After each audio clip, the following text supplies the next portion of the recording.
सरकार ने एक आज निर्णय लिया है। निश्चित रूप से इस निर्णय की आलोचना भी की जाएगी, विपक्ष इसकी आलोचना करेगा। वो सारे दल जो इस डिसीजन के खिलाफ होंगे वो डेफिनेटली इसको डिनाउंस भी करेंगे, इसकी आलोचना भी करेंगे। और चूंकि बजट सेशन शुरू हो गया है तो इस निर्णय की आलोचना सदन में भी होगी। दूसरी तरफ आरएसएस ने इसका समर्थन किया है। आप समझ गए मैं किस मुद्दे पर बात करना चाह रहा हूं। आज सरकार ने एक निर्णय लिया है और एक प्रोहिबिटेड लिस्ट है जिसमें सरकारी जो कर्मचारी होते हैं, अधिकारी होते हैं, सिविल सर्विसेज के या इंडियन पुलिस सर्विसेज या इंडियन एडमिनिस्ट्रेटिव सर्विसेज के जो अधिकारी होते हैं और उनके लिए उस प्रोहिबिटेड लिस्ट में मेंशन जो भी ऑर्गेनाइजेशंस हैं उनमें भाग लेने के लिए मनाही होती है। और एक निर्णय आज सरकार ने लिया है। 1968 में आज से ठीक 58 साल पहले कांग्रेस की तत्कालीन सरकार ने एक निर्णय लिया था जिसमें आरएसएस की गतिविधियों में या आरएसएस के कार्यक्रमों में भाग लेने के लिए सरकारी कर्मचारियों को रोक दिया गया था। वो एक हिस्टोरिक निर्णय था। आज सरकार ने एक निर्णय लिया है, ये भी हिस्टोरिक है। इसकी आलोचना जरूर की जाएगी, आलोचना की जा रही है। कुछ लोग समर्थन में होंगे, कुछ लोग विपक्ष में होंगे। हमारा प्रश्न यहाँ पर इस निर्णय की आलोचना या समालोचना करने का नहीं है। हम सिर्फ एक प्रश्न के माध्यम से ये चर्चा करना चाह रहे हैं, क्या ये निर्णय देश के लिए किस तरह के परिणाम या कॉन्सिक्वेंसेस आ सकते हैं। क्योंकि सरकारें, जैसा कि मैं अपने वीडियोस में अक्सर ये बात कहता हूं कि भारत में एक डेमोक्रेसी है और parliamentary form of democratic system है। सरकारें आती हैं जाती हैं। अगर आप 2014 से 2024 तक देखेंगे तो बीजेपी का एक फुल मेजॉरिटी थी। 2024 में एनडीए के साथ मेजॉरिटी आई है, बीजेपी की मेजॉरिटी कम हो गई है और उसकी एब्सोल्यूट मेजॉरिटी नहीं है, 240 सीटों पर सिमटी है। आने वाले समय में क्या होगा कोई नहीं जानता है। कल को अगर इस तरीके के निर्णय लिए जाते हैं कि जो भारत के प्रशासनिक सेवा के अधिकारी हैं या पुलिस सेवा के जो अधिकारी हैं या जो सरकारी कर्मचारी हैं, जो मिनिस्ट्रियल स्टाफ होता है, क्या वो इस तरीके के कार्यक्रमों में, क्या इस तरीके के ऑर्गेनाइजेशन में पार्टिसिपेशन कर सकता है? इस सवाल को समझने की आवश्यकता है और इसका क्या प्रभाव देश की प्रशासनिक व्यवस्था पर, सामाजिक व्यवस्था पर, आर्थिक व्यवस्था पर और सरकार के संचालन पर क्या पड़ सकता है। क्योंकि सरकार का जो पूरा ऑपरेटिंग सिस्टम होता है, अगर उसको हम नहीं समझेंगे तो इसके प्रभाव को भी नहीं समझ पाएंगे। एक्चुअल में जो सरकारी कर्मचारी होते हैं और खास करके जो एडमिनिस्ट्रेटिव सर्विसेज के कर्मचारी हैं, पुलिस सर्विसेज के कर्मचारी हैं, जुडिशरी के जजेस हैं वहां और मिनिस्ट्रियल स्टाफ, उसके लिए भी एनोनिमिटी की बहुत बड़ी जरूरत होती है कि सरकारी कर्मचारी अपनी पहचान को छुपा करके काम करते हैं। यानी सरकार की नीतियों को बनाना, सरकार की नीतियों को लागू करना, ये काम तो प्रशासनिक अधिकारी करते हैं। मिनिस्ट्रियल स्टाफ उसमें सपोर्ट करता है प्रशासनिक अधिकारियों का। लेकिन ये सारे अधिकारी बिहाइंड द सीन्स होते हैं, ये सामने नहीं आते हैं, फ्रंट पे नहीं आते हैं। और इसकी जो भी जिम्मेदारी होती है, यानी जो बेनिफिट जनता तक पहुंचता है, सरकार की किसी योजना की अगर तारीफ होती है, जनता को किसी तरीके का लाभ पहुंचता है, तो उस मंत्रालय या उस मंत्री या पूरी सरकार को उसका क्रेडिट जाता है। और अगर कोई किसी नीति की आलोचना होती है, कोई नुकसान होता है, तो निश्चित रूप से सरकार को उसकी कीमत चुकानी पड़ती है। अगर महंगाई बढ़ी हुई है तो निश्चित रूप से पूरी सरकार की जिम्मेदारी मानी जाती है।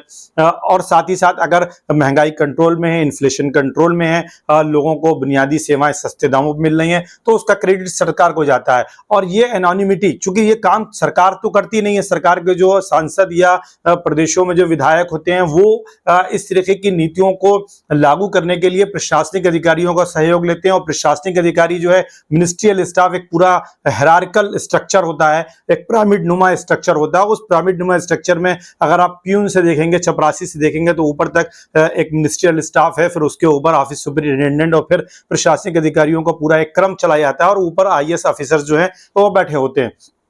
ये एनोनिमिटी के साथ काम करते हैं, अनामता के साथ काम करते हैं। यानी इनका नाम पब्लिक में नहीं आता है, ये मीडिया से दूर रहते हैं, सरकार के लिए काम करते हैं। लेकिन जब इस तरीके के कर्मचारी फोकस में आएंगे, वो इस तरीके के सामाजिक संस्थाओं में या धार्मिक संस्थाओं में या ऐसे संस्थाओं में जिनका राजनीतिक झुकाव लोगों को मालूम है कि ये फलां राजनीतिक दल के प्रति इनका झुकाव है, या उस दल में बहुत सारे लोग उस सामाजिक संस्था से आते हैं और वो सत्ता में भागीदारी करते हैं, फिर ऐसी स्थिति में इन प्रशासनिक अधिकारियों की, पुलिस अधिकारियों की, न्यायिक अधिकारियों की या मिनिस्ट्रियल स्टाफ जो सरकारी कर्मचारी है, उसकी अनामता को, उसकी एनोनिमिटी को कैसे जो है प्रोटेक्ट किया जा सकता है, उसकी इंटीग्रिटी को, उसकी इम्पार्शियलिटी को कैसे सुनिश्चित किया जा सकता है, अकाउंटेबिलिटी को कैसे सुनिश्चित किया जा सकता है, ये सबसे बड़ा सवाल है। और क्या इसके चलते क्या इंडियन एडमिनिस्ट्रेटिव सर्विस और भारत का जो कर्मचारी एडमिनिस्ट्रियल स्टाफ है, क्या वो एक कॉवर्नेंट सर्विसेज की तरफ बढ़ रहा है?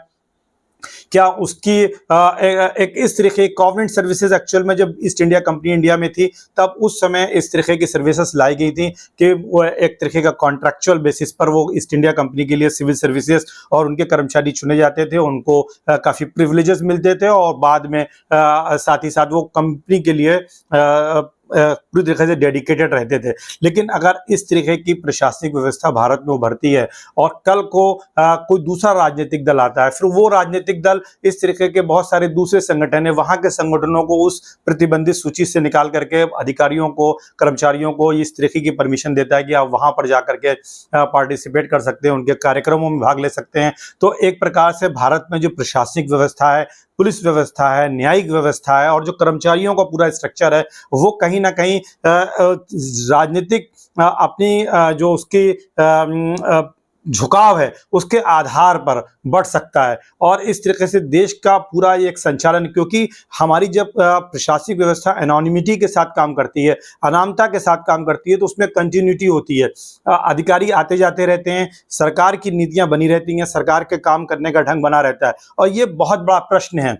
इस दृष्टि से इसको देखे जाने की आवश्यकता है। इस पर कई सारे विशेषज्ञ एक्सपर्ट अपने अपने व्यू जरूर लेकर के आएंगे, क्योंकि ये करंट का टॉपिक था और मुझे लगा कि इस विषय पर बोलना चाहिए, क्योंकि देश का कोई भी विषय जो कि महत्वपूर्ण है आम नागरिकों के लिए, उस पर निश्चित रूप से अपने व्यूज एक लोकतांत्रिक दायरे में रहते हुए, कानून के दायरे में रहते हुए निश्चित रूप से नागरिकों को रखना चाहिए। और एक नागरिक समाज का हिस्सा होते हुए मेरे मन में ये प्रश्न उठे, अगर कोई प्रबुद्ध नागरिक है जिसके पास इनके जवाब है तो निश्चित रूप से वो मेरे ज्ञान में संवर्धन कर सकता है, मुझे उस सही दिशा दिखा सकता है। लेकिन मेरा ये प्रश्न है, क्योंकि आप जो प्रशासनिक अधिकारी है, जो कर्मचारी होते हैं, उनकी जो अनामता है, उनकी जो तटस्थता है, वो अगर बाधित एक बार हो जाएगी तो सरकारें आती जाती रहती हैं, लेकिन प्रशासनिक अधिकारी अगर राजनीतिक दलों और उनकी विचारधाराओं के आधार पर बढ़ जाएंगे तो देश की जो सुचारू प्रशासनिक व्यवस्था है, चाहे फिर वो पुलिस व्यवस्था हो या न्यायिक व्यवस्था हो,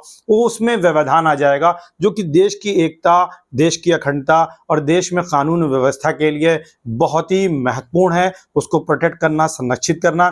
कैसा लगा मेरा एनालिसिस, आप कमेंट जरूर करें। Thank you so much.